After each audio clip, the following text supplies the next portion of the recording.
Marcus Junius Brutus was the epitome of Roman senators that actually cared for the plebeian class. He did the best that he could to preserve and protect the rights of common citizens. Brutus lived in an odd life, even for standards of the time. His mother was married to a patrician from the Brutus family, but was rumored to be the son of his enemy.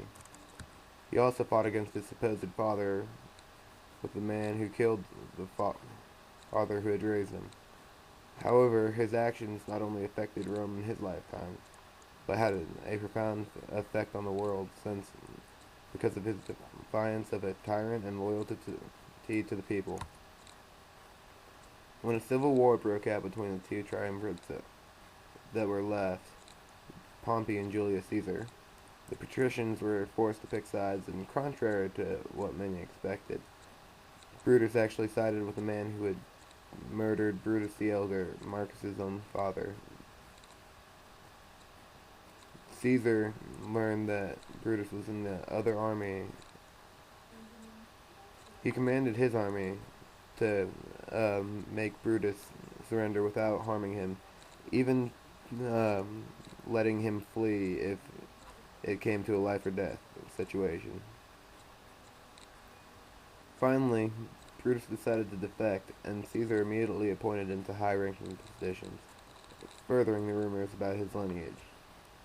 However, after a while, as Caesar began acquiring more and more power, Brutus and his fellow senators began to conspire against him.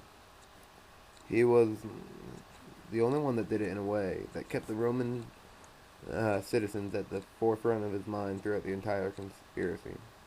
While others participated, they really only did so for personal gain and paltry enmities with Julius Caesar. Upon Julius's arrival, 60 assailants attacked him. Caesar fought back, defending himself from the onslaught. That is, until he saw Brutus had joined. At this point, he gave up and allowed the assassins to stab him 23 times. Brutus's actions greatly affected Rome.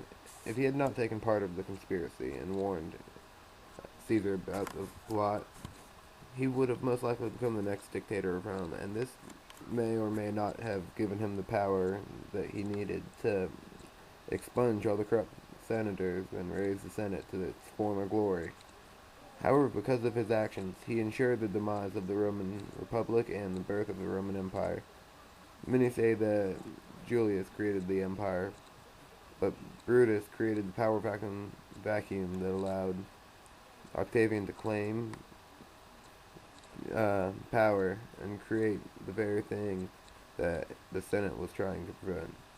The empire took Rome to a new stature with the most powerful army in the world under the control of a very fickle man. Not only did Brutus affect Rome, but his actions on the Ides of March, the 15th of March, have served as a symbol or to all those who have rebelled against their oppressive governments. In fact, the Latin phrase "sic semper tyrannis" is often accredited to him, meaning "thus always the tyrant." John Wilkes Booth proclaimed this as he shot Lincoln. It is not the effect on Western civilization, however. The Roman Empire was created by his actions. The empire may have worked with competent and stable rulers, but ineffective and mentally unstable leaders steered the way. While the Senate had its faults, it was nowhere near as bad because senators accepted bribes, but one man in an entire Senate could not control the fates of millions. Marcus Junius Brutus led a life devoted to the people of Rome. He created a dictator. He killed a dictator to preserve Rome, although this was used as a tool for others. His actions resonate in the minds of those who are repressed. It's ironic because he and his other followers have been hunted by the same people. Brutus fought for tradition and the glory of what he believed Rome was.